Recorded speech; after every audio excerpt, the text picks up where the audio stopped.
I used to love red wine. I would drink it so frequently that when I go to sleep at night, like I would wake up in the middle of the night sweating in my heart, and I just had terrible dreams. When I was a bar manager before I was a bar owner, we would have this ritual after a long, hard day's work. We get together and we eat and drink. And I think I was someone that people look to for that next recommendation. Matt, you referenced that your father passed in 2024. Did it affect your drinking quantity? I think I kind of almost gotten back to that heavy drinking stage. I was a little shocked when he said he was going to stop drinking. I think you cried. Well, in the moment. I cried actually because I was so proud. And then I also cried because I thought, well, now this means I have to stop too. I think if she hadn't joined me on this, it would have been really difficult. Now, over 9 months later, just seeing the impact that it's had on us as a couple, it's astonishing. So really understanding the effects of alcohol as this poison and how your body reacts to it and how it can actually do deep damage to your brain, that's been huge for me. Sarah, how does it feel for you to hear Matt speak that way? I love that. And I really wanted him to join B90 because selfishly, I didn't want to stop. And I knew that I would fall back into drinking. What was the catalyst for you deciding to get professional support to stop drinking?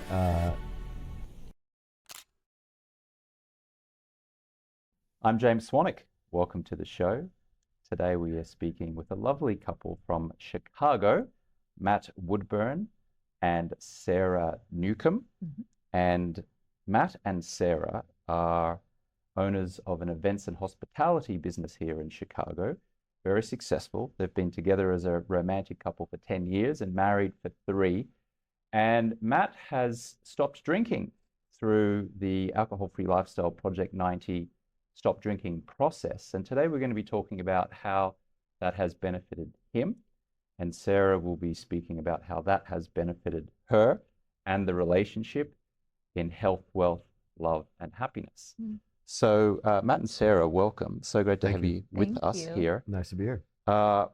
Sarah, you actually proposed that we have a conversation like this the other night. We had dinner in Chicago, and just as we were leaving, you said this throwaway comment, which is, if you ever need a happy wife or partner to talk about the impact that stopping drinking has had on their partner, I'm happy to do it. So I ran with that and invited you to come and have this conversation.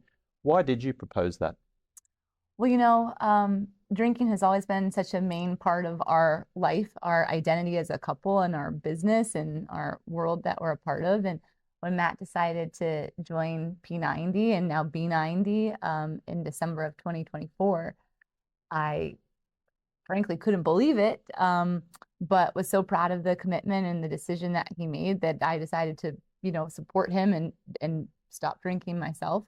And, now over 9 months later, just seeing the impact that it's had on us as a couple and as a business and how we live our life is it's astonishing. So I was thrilled to have the opportunity to tell you that and to say thank you, because it's just really transformed. Usually people, when they stop drinking, they don't want anyone to know that they have stopped drinking because they feel awkward or they feel that social judgment. But you guys don't feel that, it seems. Matt? Yeah, I've gone through different stages of that, right? And I was just thinking about that this morning, is that I haven't gone out there and rang the bell like, hey, look at me, I'm doing this.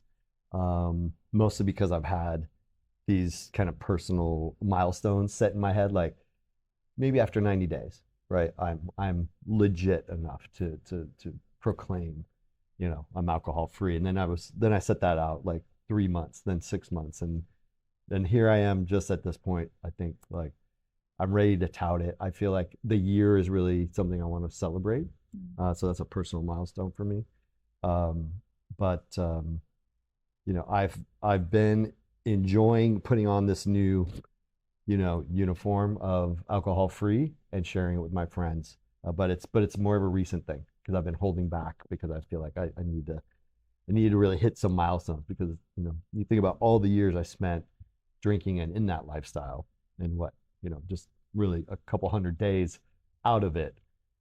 I feel like I need to put a little more miles on my alcohol free lifestyle before I start ringing the bell. So just for context, when Sarah and Matt are referencing P90, they're referring to Project 90, which is Alcohol-Free Lifestyle's 90-day stop drinking process, which is designed to support high-achieving executives and entrepreneurs to rewire their mindset around alcohol and hopefully quit drinking for good and love living an alcohol-free lifestyle. And it appears as if you both now are loving living an alcohol-free lifestyle. Let's just spend a couple of minutes on the benefits of being alcohol-free, and then I want to learn a little bit more about what your drinking habits were that inspired you to make the change. So what have been the benefits to you, Matt, so far that you've seen from being alcohol-free since December 2024? Yeah. The physical benefits are even beyond my expectations. I feel I was coming up on a milestone birthday and feeling old for my age, at least in my mind. And I feel like I've kind of eliminated a lot of that strange aches and pains, bad sleep, weird hunger and dietary cravings. And a lot of that's changed. And now, when I work out and exercise, I actually feel like I get the benefits of it. Right. It's not just something I feel like I should do or have to do to, almost like make up for my wrongs from the night before. So that's great. And then for my mental health, the clarity that's come, the desire the motivation to improve, just kind of expanding my mind a bit from this very narrow view has been really enjoyable and really exciting and inspiring. And I'm really looking forward to what else is out there and what, where we go from here. So this deep sense of possibility and opportunity. I'm going to ask Sarah in a moment what she's observed in you. But first of all, Matt, what has it meant for your marriage with Sarah, you being alcohol-free? What have you experienced or observed? Well, I have to say that I think if she hadn't joined me on this, it would have been really difficult. And, I feel like I probably would have, stepped back into it just because it's so normal and common in our society and so part of our business and hospitality and special events. So the bond that has created, this common cause, is great. And I think it's deepening our relationship and our love because we're actually appreciating the other person's desire to want to improve, because that's going to make for a better partner, a better relationship. And since we do have this business together and we've been in business and fell in love working together, I think it's kind of radiating into all those aspects. So making us better business owners, better leaders, and better partners to each other on business side and in life. And Sarah, what have been the benefits that you've seen or experienced in your marriage as a result of Matt being alcohol-free now? Yeah. Well, Matt used to oftentimes wake up tired and sluggish and not want to get out of bed, and his back would hurt, and it was just sort of getting up felt hard. And now he just wakes up. I mean, I think the sleep for the both of us has been one of the biggest things for me. I mean, I used to love red wine, and I would drink it so frequently that when I go to sleep at night, I would wake up in the middle of the night sweating in my heart, and I just had terrible dreams. And so sleep has improved for both of us. And I think because the sleep has improved, that's just improved our whole daytime experience then as well. He goes to the gym with me in the morning. I go to the gym with him in the morning. We wake up and actually do breathing exercises now, right? We do box breathing and sit on our patio and appreciate the day before the day has taken off. And that's specifically for Matt, I think, been something that I've seen him do more of in the last several months, and really kind of his mind is just open so much. He's always been a very curious person, but he'll get off, the B90 calls, and he'll it's mind is blown about something. And so then I get to reap the benefits of hearing like what the conversation, what he's blushing or what the science was, or, and I think having the understanding of like what's actually happening inside of our body is really what's been driving him too. And so it's like cause and effect of things. So, you know, we've always had a really remarkable relationship. I mean, the partnership is so deep in so many ways, and I actually didn't know if it could get much better. But I do think that, as Matt said, it's like deepened. But it's funny, we joke like, are we still as much fun? Like, because we used to go out and do this and drink, and like, are we still Matt and Sarah in a fun capacity? But I think we're just finding our fun in different ways now. So it's like a new adventure and a new chapter. Yeah. It's a new lane on the Autobahn. Yeah. I want to dig in a little bit about how you've managed to rewire your mindset and remain alcohol-free since December 2024. But before we do that, I'd love to know a little bit more about you in terms of where did you grow up and what was your relationship with alcohol growing up in your late teens, 20s, 30s, and where you are now? Yeah. When I grew up in Southern California for most of, my childhood that I remember, and my parents were both entrepreneurs, and my father had a great opportunity for the family that would end up taking us to Louisville, Kentucky. So I ended up there somewhere about the middle of my 8th grade year, so early teens. Um, and moving from there to there, there's obviously some culture shock and feeling like being uprooted from this life that I really enjoyed and loved in Southern California. To long story short, I really started acting out. I became that guy in my early teens who would like try anything. He was a little crazy, he was a little out there, and that was all just acting out, because I was really uncomfortable in my new situation, um, and I was not happy about it. So, um, being there in that part of the country, access to tobacco and alcohol and even some like psychedelic drugs was like kids our age could get their hands on it, right? So definitely experimented a lot through high school, which meant when I got to college, I came here to Chicago because I just fell in love with the city and its history, and it's grit, which I thought was very interesting. Obviously, my college experience was diving into that even more. So, I have many stories. I've told Sarah some of these, which probably horrify her a little bit of late nights, bumping around the city, with probably like a bottle of whiskey in my back pocket. And, Bottle of whiskey in your back pocket, yeah, yeah? yeah, yeah. Mm. And, taking a jump in the lake in the middle of December just to, just because someone dared me to do it. And, just some other stories of just being wild and living it. And, part of that experience has shaped my love for the city. And I feel like it was an upbringing that I had to kind of go through to transfer from, let's say, suburban California boy to country, boy to city man, right? It was all part of my grooming. Um, and, throughout my time here in Chicago, I I just saw the world of hospitality as a place that I could shine, right? I could integrate easily. I love the idea of taking care of people. I love the idea of giving people an experience. And I just kind of easily fell into it. And that world is centered around spirits and alcohol and wine. So obviously that was something, I was even a couple years ago thinking I wanted to be a psalm. I was like going to go through that education about spirits and wine, and thought maybe I wanted to have that feather in my cap.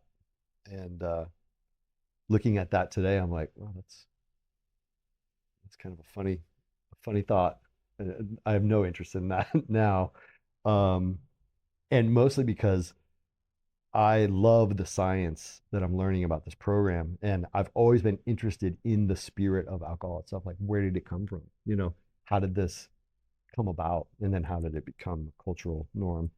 And it's really the process of formation, and it's a rotting, you know, product. It's a fruit. It's a whatever it is, and that's just like funny. It literally is alcohol, right? Or it's a poison in your body. Alcohol is a poison in your body, and that's why the effects. So when you were here in Chicago and you were building your events and hospitality business or businesses, Yeah, you were surrounded by alcohol. That was absolutely. part of your role and your job to, I would imagine, entertain clients, entertain people. That's right. You were starting to look at alcohol through the lens of, wow, look at this glorious, beautiful thing that we should bow down to, and we can talk about this. Yeah, So that was part of your life. How old are you yeah. now, if I may ask? 50. I just turned 50. Congratulations, so you're Yeah, 50. yeah. Um, I'm imagining now that through your late 20s, 30s, and 40s, celebrating alcohol was just the norm, especially because you have an events and hospitality business. That's right. Yeah, and I think I was someone that people look to for that next recommendation, and I gladly put on that role. Like, yeah, oh, try this, try that. Let me share this with you. It's funny. I was always a big gifter of alcohol to Mm. people. Like, here, I'm coming with the goods. Here it is. And now that seems like a strange concept, but um, yes, very much my role. Alcohol was a big character in my life here. Yeah, one of the concepts we talk about in our 90-day stop drinking process called Project 90 is the smiling assassins. Yeah. And a smiling assassin is anyone who's smiling at you as they offer you a glass of wine or a beer. Hey, would you Yeah. like a drink? Can I get you a drink? Hello, sir. Hello, ma'am. You are actually a Yeah. smiling assassin, Absolutely. let alone having smiling assassins offer you drinks. Yeah. You made a career out of being a smiling assassin. That's right. Yeah. How does that feel? Shocking.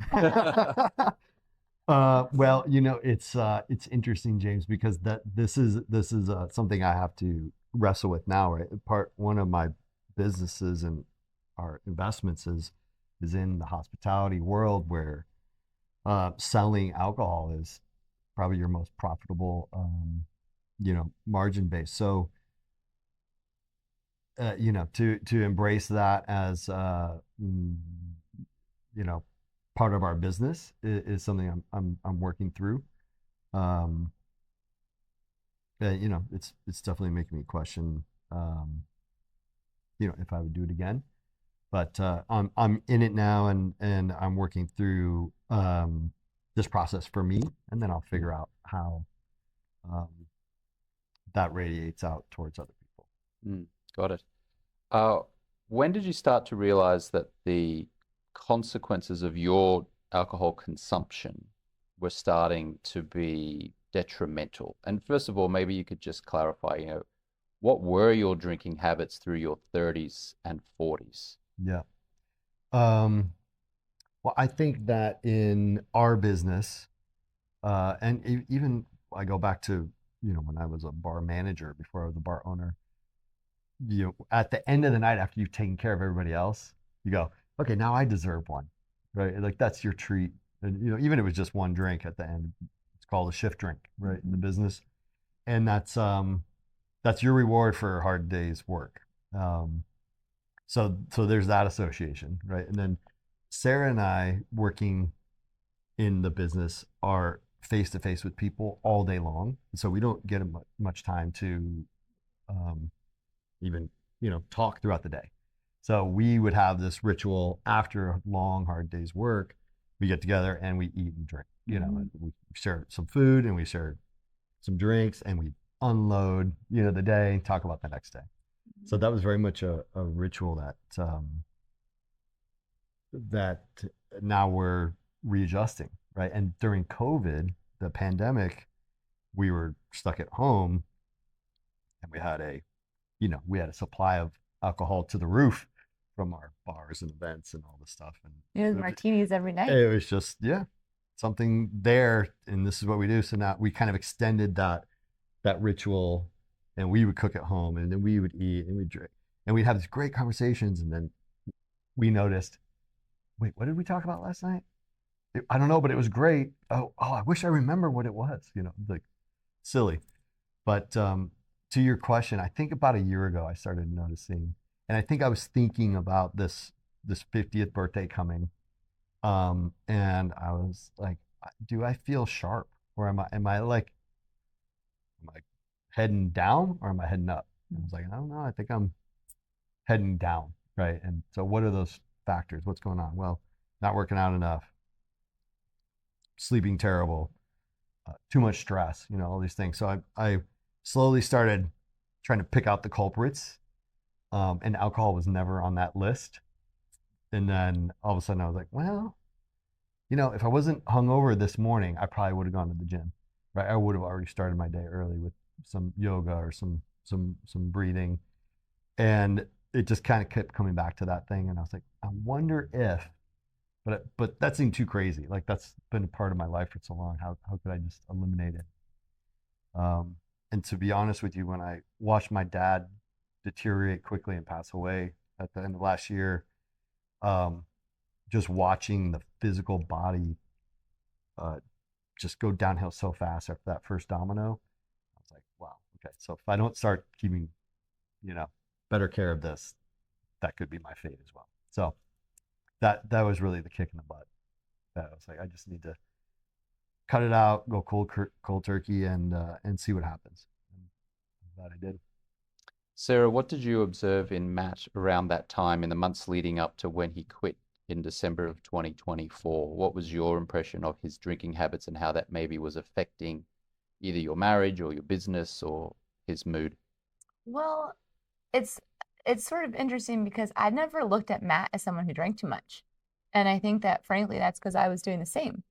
Like I never got angry that he was, hungover the next morning because so was I. And then it was like a bonding thing for us. Like we do everything together. We we we may not talk that much during the day, but we're constantly together and we're constantly sharing things. And so drinking was just something that we always shared. So I actually didn't even think it was a problem. And I don't think didn't think it was a problem for me either. Um, it was just part of our life. And I was a little shocked when he said he was going to stop drinking. I Like, think you cried well, in the moment. I cried actually because I was so proud. And then I also cried because I thought, well, now this means I have to stop too. And he didn't know I had this big trip to Mexico planned, and we were about to see family for the holidays and all the things that would typically elicit a nice bottle of wine or two in a singular night. Um, so it didn't, this was one thing he kind of held a little close. And I think as he has alluded to, like he didn't broadcast it to really anyone, including me. And so when he said I'm looking at this alcohol-free lifestyle and I have a call set up, I was like, what are you talking about?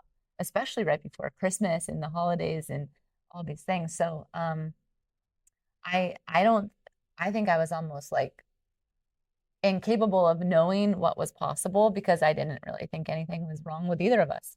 It was just life. I didn't like waking up hungover and I didn't like not feeling great, but it was just how we were living. That's how most of society is living as it relates to alcohol, because a Yeah. lot of people are thinking or feeling like, oh, it's no big deal. I'm just having a glass or two. I'm having a bottle of wine with my husband or wife at the end of the night just to wind down and relax Yeah. without identifying the consequences of that. And it's interesting, Matt, you were just saying that you really had to scrutinize what is the culprit here. It Mm-hmm. wasn't obvious. Yeah. It became obvious, but Yeah. at the time it was still like, oh, maybe Yeah. that's way down the list. Right. Sarah, what were your drinking habits? I know you said that you didn't like waking up hungover, but was that compromising your experience of life? Oh yeah. Yeah. And I'm different from Matt in the sense of, in high school and like I didn't drink at all. I didn't touch alcohol until I was in college. Mostly because I was afraid of disappointing anyone and fearful of what would happen if I got caught, right? So I went to school, I started drinking at college. Then I learned how euphoric that could be for me. but put on a lot of weight in school, and then I moved to Boston, and this bar scene in Boston is great. Everybody's always out and Red Sox and this and that and drinking. So I drank a lot. Um, but I didn't think anything of it because I was never like belligerent, and I was always extra fun, you know. Um, and then as we started our business, and as Matt said, working in a restaurant environment, working until 2 o'clock in the morning and then being back at 6 a.m. sometimes, like you needed to do something to close your nervous system down to actually just like take a stop for a minute. And for us, that would be like, a shot of whiskey at 2 a.m. Gross, but we did it and didn't think much of it at the time. And then in reflecting, you know, when we would go to dinners, it was always like, your champagne glass is already half empty, like it's filled up again, it's filled up again. And I think Matt would agree that I was able to keep up with him, and I'm certainly not the same size. And I, it was just easy to keep drinking. So, we'd have a cocktail at home while we were getting ready. And then we go to a restaurant or our event, and we didn't drink when we were working, but we entertained quite a bit. And it would be champagne and then wine, and then we get home and we'd be so wound up, say, "Oh, let's have one more." And then, before you know it, it's like the next morning, it's just terrible. So I I think back now to the amount that we consumed, and I probably lied every time I went to the doctor, and they're like, on average, how many drinks? Like 1 to 2, like, oh right, like, it's probably significantly more. Um, but you don't think about it at the time. And so, the word clarity has definitely been a big one for us now in the last several months. And we found different ways to wind down now, and different things to do to not be putting a drink in our mouth. And even if it means still using a beautiful piece of glassware, like that was one of the things for us. Like we had beautiful glasses. So now it's like sparkling water with the lemon instead of, the extra dirty martini with the blue cheese olives, which is, It but wasn't it fun to go to the doctor it this was last week great. and put 0 on Yeah. that part of the Yeah. how many drinks do you have per night per None, week? none. Yeah, that's great. Matt, you referenced that your father passed in 2024. Yes. Uh, how did that affect you? And did it affect your drinking quantity or how you used alcohol? Yeah,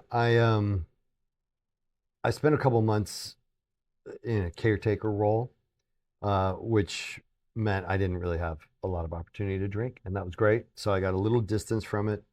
Um, and then, after he passed, I came back to Chicago for a little bit, and we were handling some stuff, and then we ended up going back out to Southern California, that small town that we grew up in, and for his funeral and all this kind of stuff. And um, I think I kind of almost gotten back to that heavy drinking stage. I definitely, I can recall like thinking, man, I need a drink after that, that kind of thing. So that that was where it was headed, right? And then we went into the holidays like Thanksgiving and all that. So that's typically, you know, a time where lots of alcohol is consumed, and then we hosted and attended numerous holiday parties, right? So um, it was just kind of back to the norm, right? Every night there's included some alcohol. So um, yeah, it got back to that every night kind of habit quickly. And that brings us to December of 2024. Yeah. What was the catalyst for you deciding to get support, professional support, to stop drinking? Was your intention to do 30 days, 90 days? Was your intention to quit forever? What was the catalyst that inspired you to take Yeah. action? Um, well, two things, and one of it's a very funny story, but Sarah surprised me with a surprise birthday party for my 50th on a Sunday night, and in our industry and in my venue, Sunday nights are open, so we were able to pull together a bunch of people in our place, and it was just kind of our private event. Um, But that being Sunday, obviously I was totally surprised. People came in from different, parts of the country and surprised me. And it was obviously a huge drink fest. Um, but so that takes us to the next Monday, which I didn't know I was having a party the night before. So I had scheduled calls and meetings and all this stuff, starting at like 7 or 8 a.m. And it was literally the worst Monday of my life.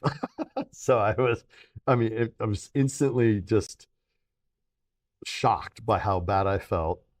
And I slugged through the whole day and I was like making excuses and I rescheduled some stuff. And I was hardly holding it together.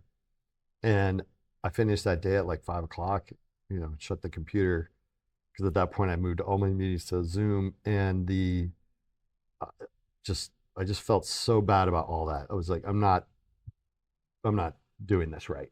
Yeah, this is not how it's supposed to be. I shouldn't feel this bad. I'm not leading. I'm not inspiring. I'm literally struggling through the day. Um, and I don't want to do that anymore.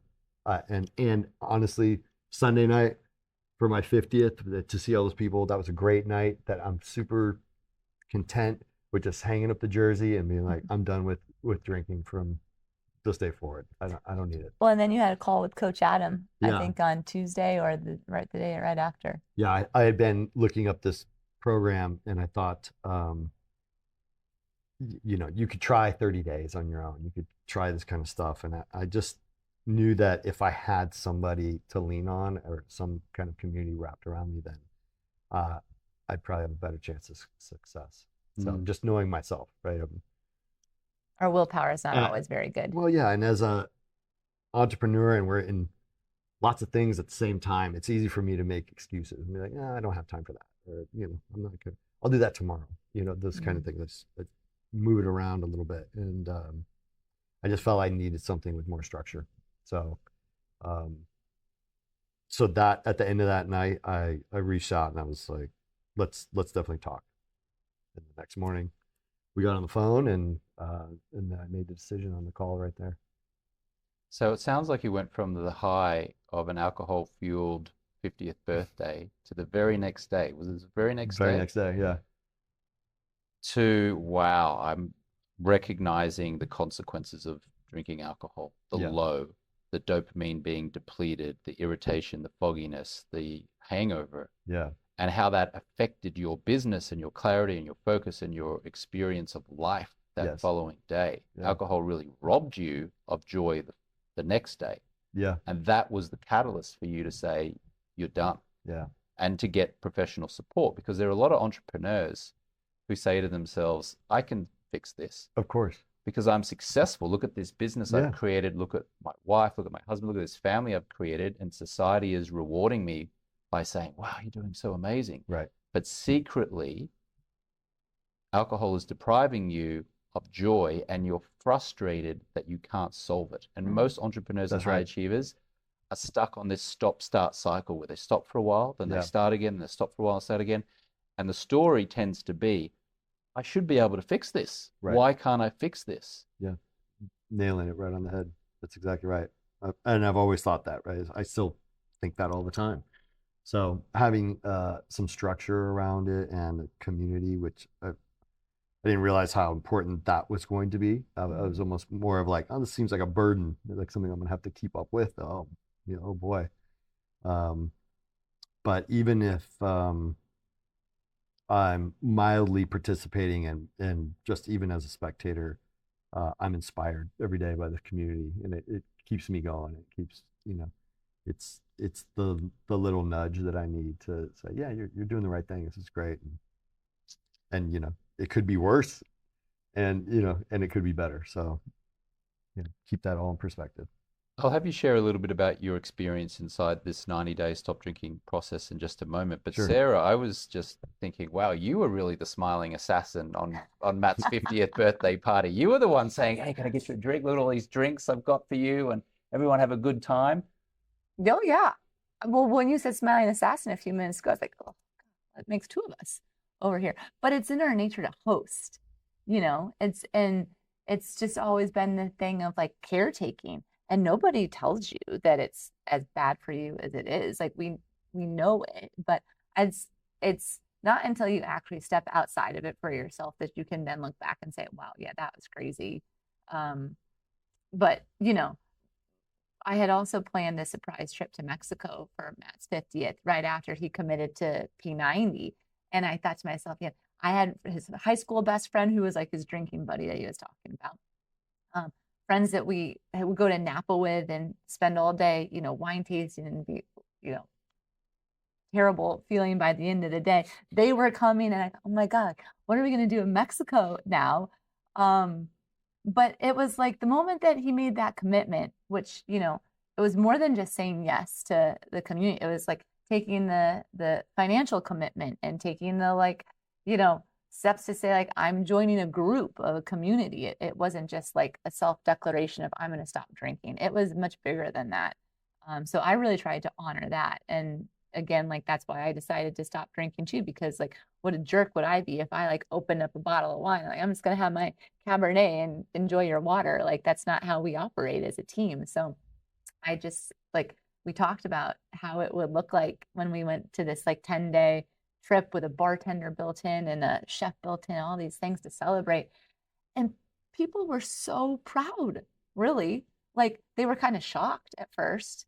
They said, but you're not drinking? Like, but it didn't stop them from having a good time. And that was what we wanted. And we found substitutes. Like, we are exploring like the whole NA market, which is booming, right? So there was the Corona Zeros in the house. And, there were things that still made it feel like it was part of a group and a celebration. But to wake up the next morning and still now like waking up in the morning after going out to a really nice dinner, but feeling like you wake up and it's just, I feel great. I can't get out of bed and feel so good. Like blows away the other alternative. Yeah. The other thing we noticed on that trip was that with us not drinking or instigating that, alcohol didn't actually play a very big part.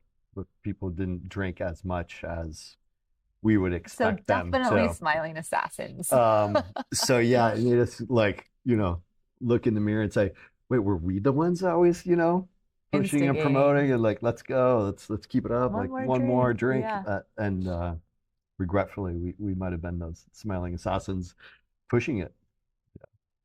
Matt, tell me about your Project 90 experience from the moment when you enrolled, and maybe just talk through the lens of someone who's watching this, who's interested in what it is, what Yeah. happens, why you have felt it's been so impactful. Um, well, I'm the kind of person who's very I kind of really hold back engaging until I'm really sure of what I'm getting myself into. And so a little you know standoffish probably. And I'm like, oh, okay, I'll take this in the doses that I want on my time. And thankfully, the way the program is structured with the amount of Zoom calls, which are very informative, inspiring, you can kind of fall, or at least I did, fall in love with some of the content, and then I felt myself kind of wanting to zero in more on that brain science, the effects on the body, and then some of that moved into some mental health practices, which I've been known to be like, oh, it's kind of like woo woo for me, but on once you embrace the woo woo, you understand the benefits. So I was saying that to say, I was kind of like toe in the water for a while, and then to engage with the community seemed like not a burden, but that's kind of the way I looked at it first. Like I need, I'm gonna have to carve out time and do all this, and I eventually just had to get over that, and the benefits definitely outweigh the cons. Just put yourself out there, talk to people, speak up, and you get so much more back. So that's been my experience, and um, I've I've also kind of always observed myself being able to read people pretty well. So in doing this and then getting more clear, I've noticed I pick up stuff on people. And so even if it's just my own inner social experiment, I can kind of tell where people are at in their journey, and where they're hurting and where they're not. And I find myself every once in a while, like, just want to reach out to that person, and I do that. And on like the private messaging side, and I think that's a benefit. So I feel like that's how I can contribute, and that's been special. It makes me want to do it more, and engage more. Um, but yeah, it's been interesting. You're a serial entrepreneur. Describe the community of other members inside of Project 90. Yeah, it's funny that you say that, because I do feel like there's a lot of highly successful people in the group, um, and so much so that they probably don't even tout it. I think they're really focused on this aspect of improvement at the moment.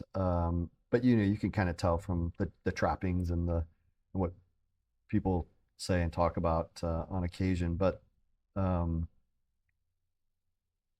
it's funny because I look at some of these people and I go, I could never picture them as this like out of control, alcoholic, party person. Even they're, describing themselves as that. And I just see so much light Mm. and bright coming off of them. I'm like, wow, that doesn't seem like that would fit. And then I think about us, and I feel like, oh, that was a similar situation. So um, it's been great. People are warm, people are open, and highly intelligent. Um, so it's kind of inspiring to think about all those people going back into the world improved. What could come of that.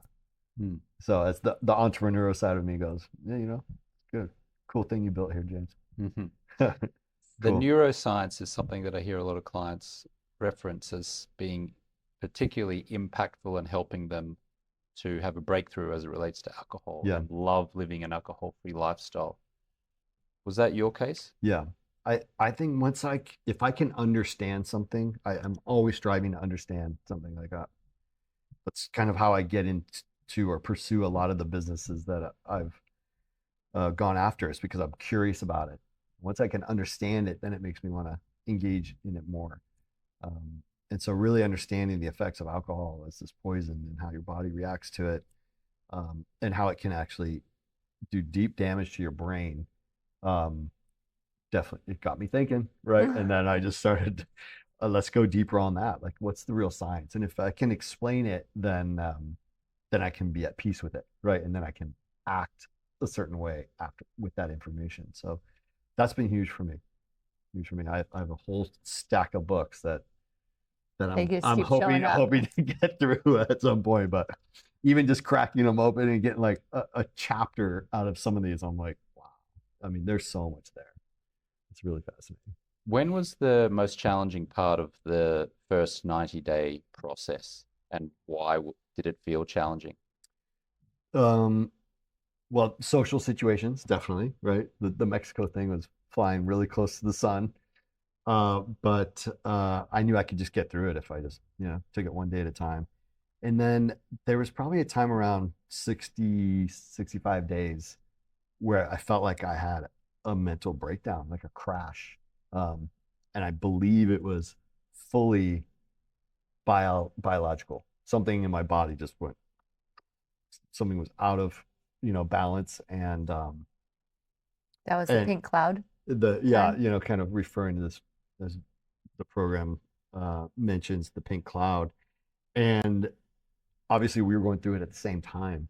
So I think we had probably one of the worst arguments we've ever had in our history. We don't really fight. And the next day we were like, wait, what happened? What Yeah. was that? And it's funny that the program has constantly shown up for me right at the time I'm experiencing something. So I don't know if that's by design or just by chance, but I'm like, check this out. I just learned this. I'm coming to her like, wow, guess what?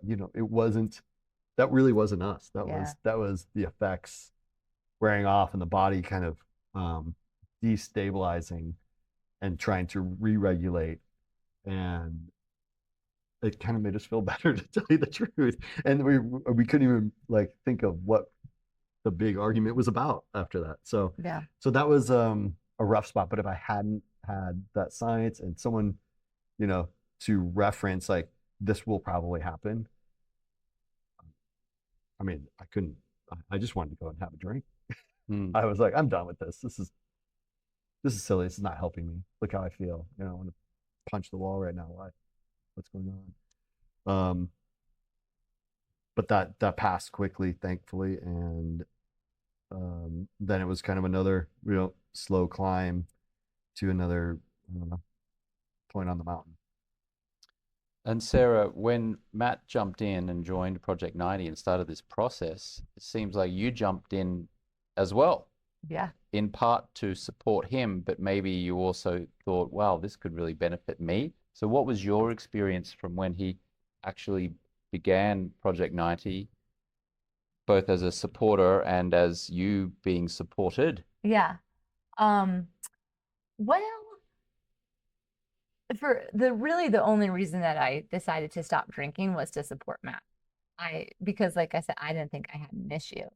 Um, and when I slowly started to like realize that the effects it was having on my body and like and also how much it meant to him for me to show up in that way, like there were of course moments where I thought, well, I remember in the Mexico trip, I did have like a small sip of wine one night, but like then I felt guilty about it. Like I actually didn't want it. I felt like I was betraying something that I had mentally committed to. Um, but it's interesting for me because like I not technically part of the program, I haven't been doing like the polos and I haven't been on the calls. And so I've almost sort of been lacking a community. And there's been times where I've said to Matt, like, I really need something from you, or I need to hear something because I I don't really have anyone to talk to about this, right? And so um oftentimes he'll put like, the call on speaker and like I'll be in the background doing something else, but like you'll hear little nuggets and it is the science of all of it gets exciting. And then how he feels when he stops, or ends a call and then we have dinner and we talk about what he just learned. Like I feel like I get the impacts then in that way. Um, but I remember a very clear situation when we were in Puerto Rico for work. And typically what we've always done for fun to unwind is to go to a pool, and we go to a pool and then we drink margaritas and we have, beer and chips and salsa. And that's just like our ritual. And in Puerto Rico, we had this day off and we went to a pool and didn't do any of that. And I watched like all these people in the pool who were, frankly, not the healthiest and, you know, just really drinking a lot. And that for me was this moment where it was like, what am I watching? Where am I? What is happening in my body? Who am I? Who are we? And that was right around the same time as we had, fight a couple of days later. And I just think it was that like the actual detox probably of everything, of just not. I'd seen things from the other side. Yeah. It felt very surreal. Yeah. It was like kind of an Mhm. out of body Yeah. experience. And there's a bit of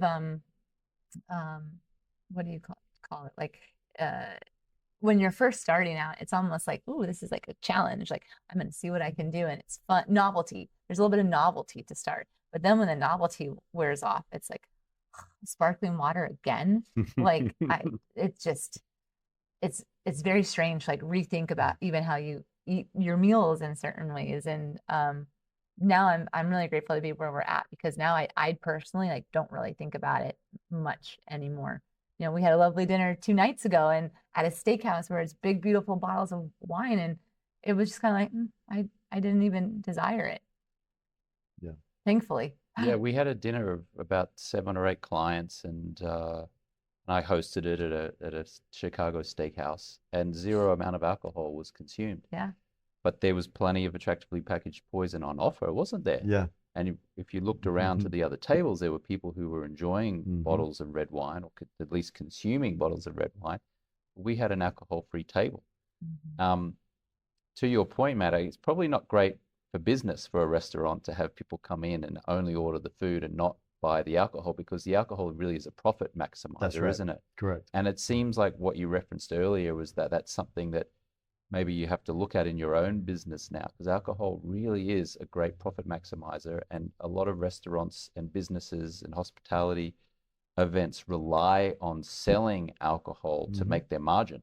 Yeah, that's right.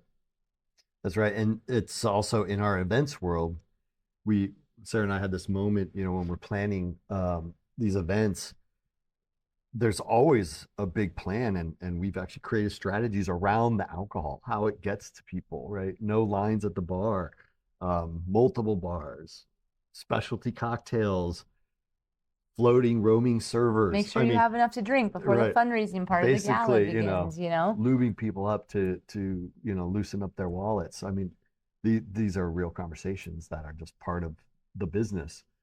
So it's definitely made us reflect on that. And, you know, James, to your point, the quick answer, I think, I don't have it all figured out, but it's, as an entrepreneur, how do I think of a business that I can get into next that is promoting wellness and mindfulness and this healthy lifestyle, and I'm doing that for that subset of people, and then I can be doing this for this subset of people.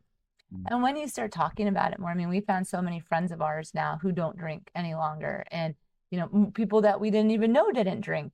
But when they've now found out that we're not drinking, it's sort of been like a common bond. So it's a little bit lonely at times at first because you think you're on an island. But if you become brave enough to share with people that you're actually not drinking and you kind of own that with confidence, that makes it easier for other people to say, oh, I don't drink either. And I think for us, like we're being in marketing and events, we're always observing like trends and what's going on. And now there are so many non-alcoholic beers and wines and champagne, and they're just as expensive, frankly. So, we we think that at some point, like how can we be advocates if that's the right thing to do for more selection of non-alcoholic drinks at events so that people don't feel like they're, missing out and they can still have something that at least in that moment feels special. Let's start to head for home here. So a lot of people get to 90 days in our 90-day stop drinking program, or at least as they're approaching it, and they're faced with a question.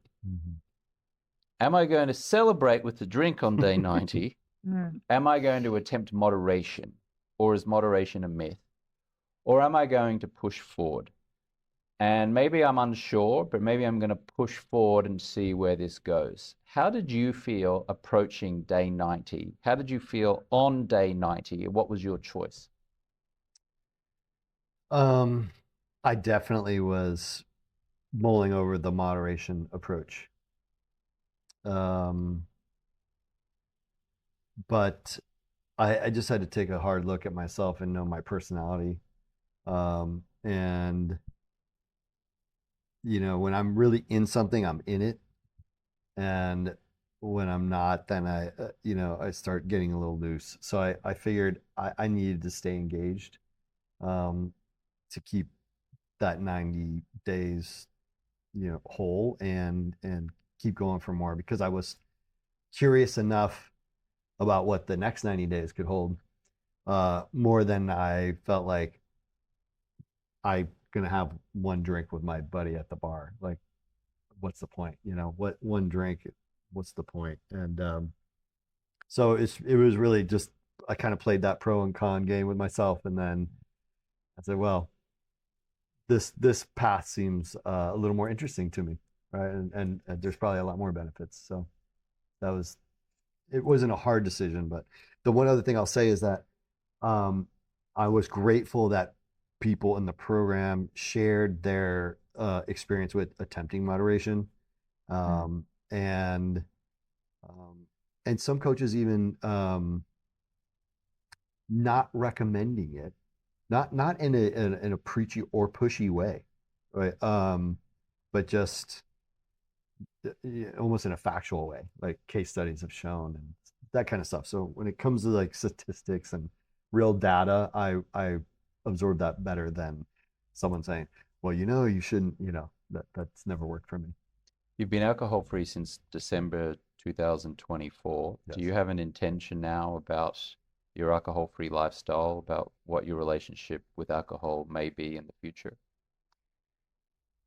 I would like to put as many days in the alcohol-free column as I have in the drinking column. Wow, That's that a would lot of days. That's a lot of years. And that'd be 3 decades. exactly right. You're exactly right. Maybe a few So, more. so that sounds like a good goal to me. Wow, that's amazing. Sarah, how does it feel for you to hear Matt speak that way? I love that. And I really wanted him to join B90 because selfishly, I didn't want to stop. And I knew that I would fall back into drinking too. So it was like getting past that hump and then seeing the path even further, and making all the investments that come along with it. So I was nervous that he wouldn't join it and was really glad that he did. And I think that at the same, excuse me, at the same juncture, like I originally thought, yeah, I'm gonna be able to go out and have a glass of wine and enjoy it, but like I don't want to do that anymore. I don't have the desire, so I'm gonna stick with the alcohol free forever. I mean, that's bold, but I'll say it here. I'll declare it. Great. Yeah. Good. So just finally, what has been the impact of both of your choices to go alcohol-free had on your business and on your relationship and on your mindset for the future? Well, I think I'll speak to my view of the business. We've never been more dedicated and focused on the health of the business itself. I feel like we've always been working and businessing within the business, and it just, years stack on years. And we're grateful for that, and it's provided a great lifestyle. But now we're like, look at this thing. We just have a different mindset going to work every day. Mm-hmm. And relationships, one thing I didn't get to touch on is I have 2 teenage daughters, and it's been fun watching them observe this journey, and they're very proud of us. They think it's cool. They're high-fiving us. And we never hid our drinking from the kids. It just seemed like a normal thing to do. Like even at a kids basketball game, right?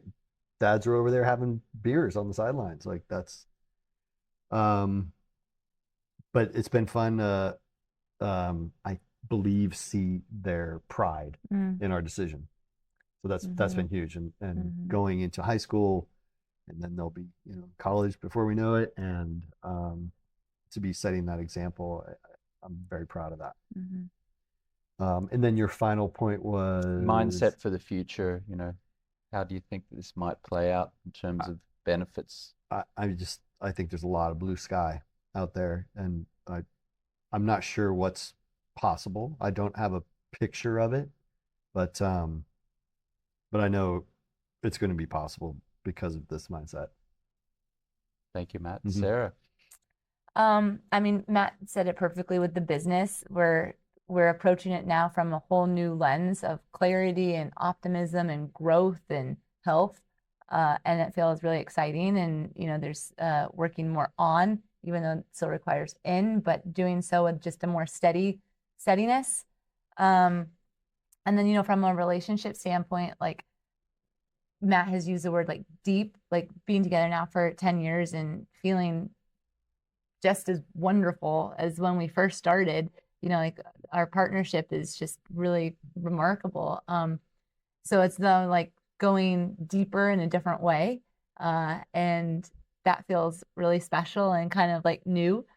And I also, with both my parents are still living, and how they've watched us shift and our friends have watched us shift. Like I feel pride in the fact that we've been able to really maintain. And people say, are you still not, like this just happened yesterday. Someone asked Matt, are you still not drinking? And I said, no, I haven't had a drink. And I think he was really proud. I think it gives some like self-reflection to others and what could that do for me? So almost thinking like, how can we continue to be subconscious role models, not preaching about it, but just maybe leading by what's happening to us.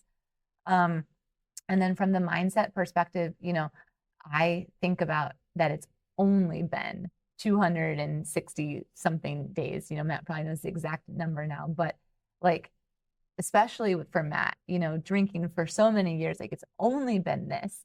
So if we continue down this path, like it just feels like what else can actually happen? So much good has come in 260 something days that it's exciting to think about what else can come in health, wealth, happiness, love, all those things. So, yeah.